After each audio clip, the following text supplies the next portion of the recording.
Es una carta que el día de hoy estoy enviando a la gobernadora de Sonora, Claudia Pavlovich, a la jefa de gobierno de la Ciudad de México, Claudia Sheinbaum, y a los gobernadores de nuestra República. Y quiero leerla para que los mexicanos se enteren. Hoy, 23 de febrero, cuando recordamos tristes y avergonzados el horrendo crimen cometido por déspotas y tiranos en contra del presidente Francisco I. Madero y del vicepresidente José María Pino Suárez, me dirijo a ustedes para hacerles con absoluto respeto a sus personas, investiduras, facultades y autonomías constitucionales una atenta recomendación con miras a las próximas elecciones y con el más sincero propósito de establecer en definitiva una auténtica democracia en nuestro país. En muy pocos momentos de nuestra historia se ha visto realizado este ideal de la democracia. Y recuerdo tres. Primero, cuando triunfó el movimiento revolucionario y gobernó el apóstol de la democracia, Francisco I. Madero. Luego, en el año 2000, cuando se respetó el triunfo del Partido Acción Nacional y de su candidato a la presidencia, y recientemente, en las últimas elecciones del 1 de julio de 2018, cuando la mayoría de los ciudadanos decidió apoyar el proceso de transformación que está en marcha para desterrar la corrupción y el régimen de injusticias y privilegios que predominaba. Como es evidente, en la actualidad hay condiciones inmejorables para convertir en realidad esa aspiración histórica de México y establecer una verdadera democracia en nuestro país. El pueblo así lo demanda. Hay partidos bien definidos en el terreno político e ideológico. Existen instituciones electorales encaminadas a ser cada vez más libres e independientes, como el Instituto Nacional Electoral, el Tribunal Electoral del Poder Judicial de la Federación y la Fiscalía Electoral recientemente creada para combatir delitos que se cometan en esta materia y que ahora están considerados en la Constitución y en el Código Penal como graves, por lo que se castiga con cárcel y sin derecho a salir bajo fianza a quienes violen las libertades políticas de los ciudadanos. Además, y esto es muy importante, se sostiene desde la Presidencia de la República el indeclinable compromiso de respetar y hacer respetar la voluntad soberana del pueblo. Por eso no tengo duda que en esta gran tarea contaremos también con la más amplia y convencida colaboración de todas y todos ustedes. La historia nos ha enseñado que la estabilidad política no se consigue en ausencia de libertad ni mediante el puro progreso material. La democracia podrá no traer el cuerno de la abundancia, pero sí produce equilibrios necesarios para evitar que una persona o una minoría se adueñe del poder público y se propicie que la riqueza, en vez de distribuirse con justicia, se concentre en unas cuantas manos. No olvidemos que muchos de los problemas que han dado al traste con el progreso de México se han originado por la corrupción engendrada por el predominio de un sistema político elitista y antidemocrático. En consecuencia, gobernadora, gobernadores y jefa de gobierno de la Ciudad de México, les propongo de la manera más horizontal y respetuosa que establezcamos un acuerdo nacional en favor de la democracia. Por mi parte, les manifiesto que actuaré, como siempre, con absoluta rectitud y en defensa de la soberanía popular. Y a esto mismo les convoco a ustedes. Concretamente, les exhorto a que no intervengamos para apoyar a ningún candidato de ningún partido, a no permitir que se utilice el presupuesto público con fines electorales, a denunciar la entrega de dinero del crimen organizado o de la delincuencia de cuello blanco para financiar campañas, a impedir la compra de lealtades o conciencias, a no traficar con la pobreza de la gente, a no solapar a tramposos o mapaches electorales, a evitar el acarreo y el relleno de urnas, la falsificación de actas y todas esas abominables prácticas ilegales y antidemocráticas que deben quedar en el pasado de manera definitiva. Sigamos el ejemplo del gran Francisco I. Madero, cuyo principal aporte se dio precisamente en el terreno de la democracia. En ese aspecto no hay precedente en nuestra historia.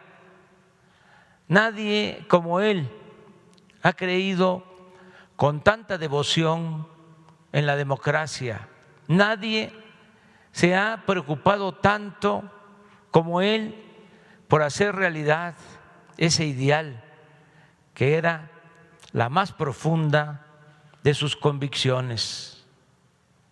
Creía con toda sinceridad que al establecerse una república democrática, México podría resolver sus grandes y graves problemas y avanzar con libertad y justicia hacia la prosperidad.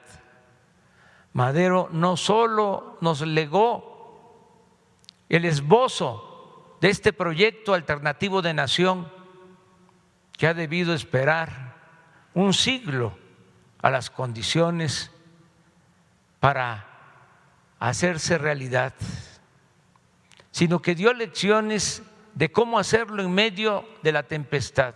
Su congruencia en este fundamental asunto se advierte de principio a fin.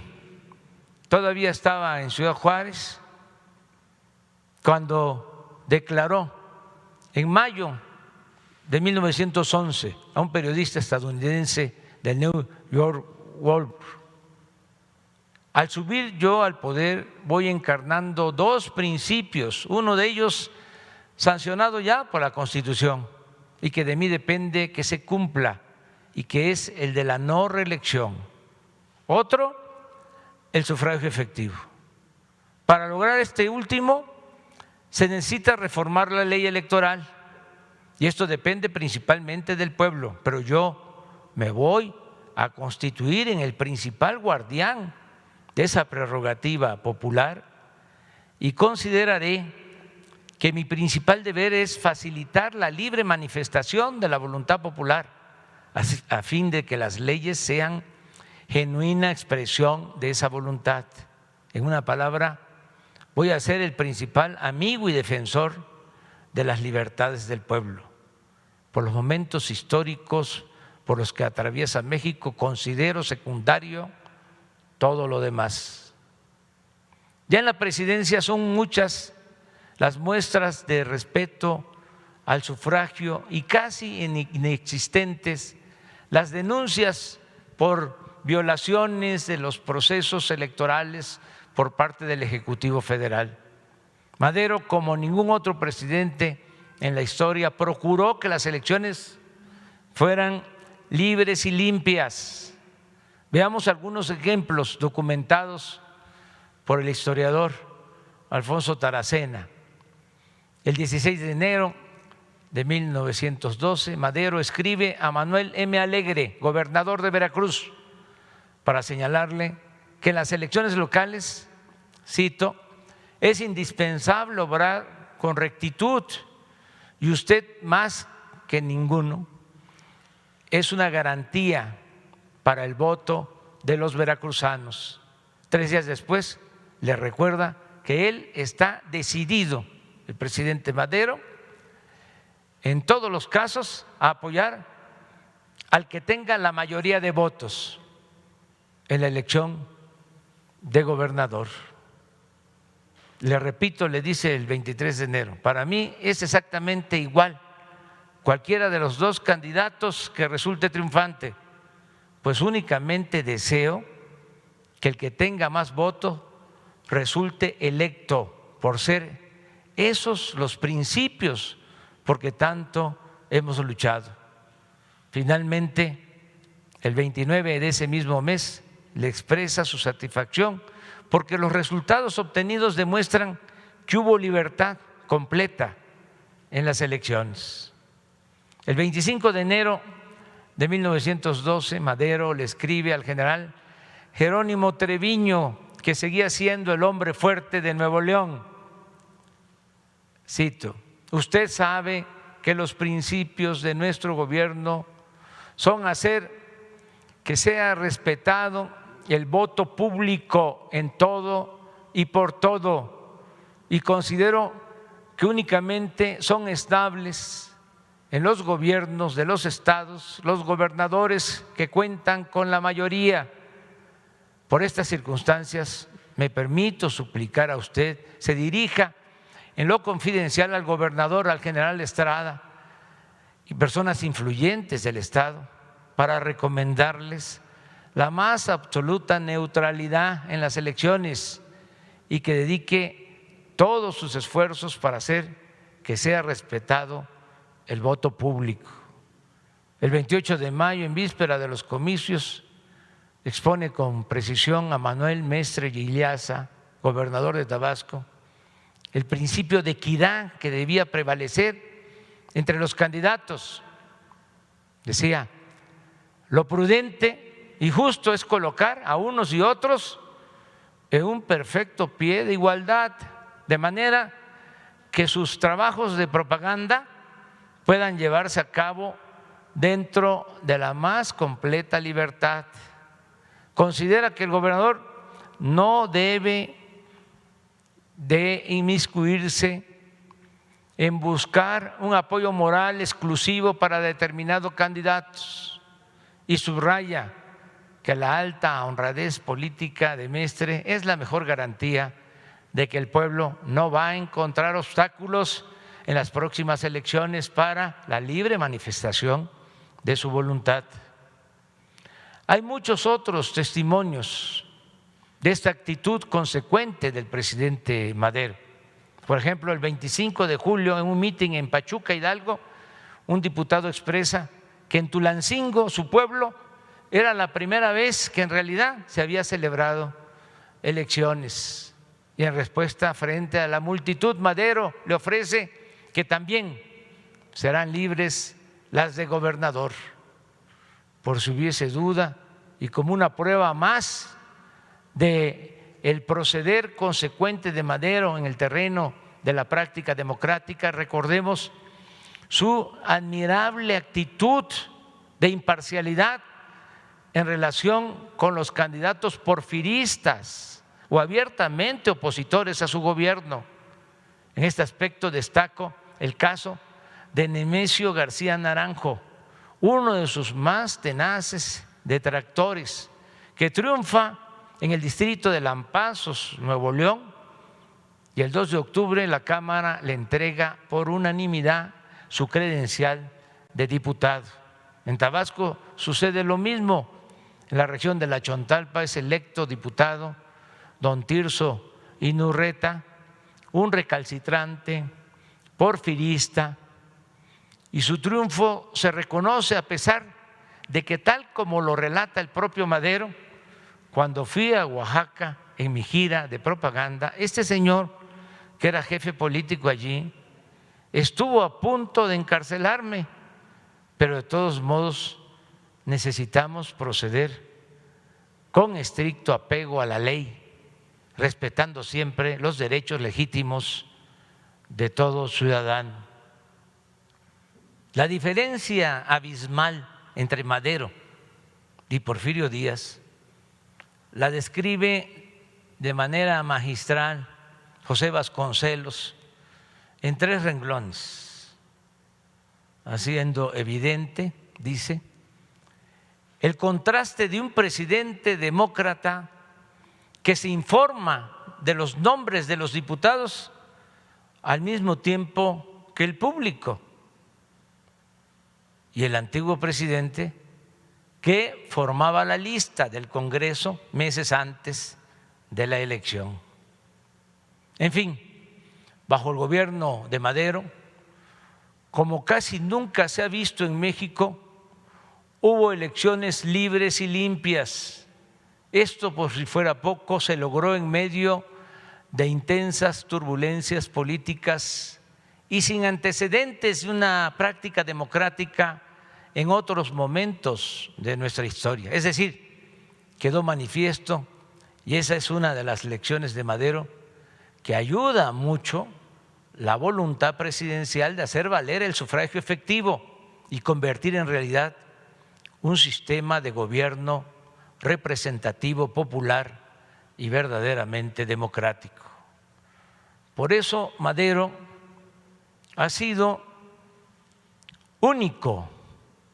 ¿O acaso sabemos de otro presidente en la historia de México que haya escrito a los gobernadores para recomendarles que se abstengan de manipular el voto y garanticen con equidad la libre decisión de los ciudadanos? En suma, estimadas y estimados mandatarios, los convoco a que juntos hagamos historia. El Acuerdo Nacional por la Democracia y su efectiva ejecución nos permitirá establecer en México la ansiada democracia de manera perdurable, y ello elevará a nuestro país hasta lo más alto en el concierto de las naciones.